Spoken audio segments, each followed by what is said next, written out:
It's like the brain can only function with so much, so much bandwidth, I guess. I've used that phrase quite a bit with people. It's like, I just don't have the bandwidth for that.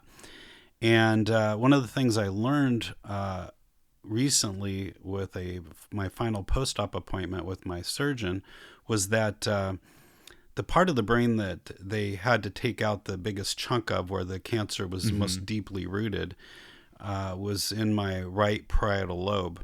And he explained that ultimately that's part of your brain where all the input and stimulation going on around you comes into play.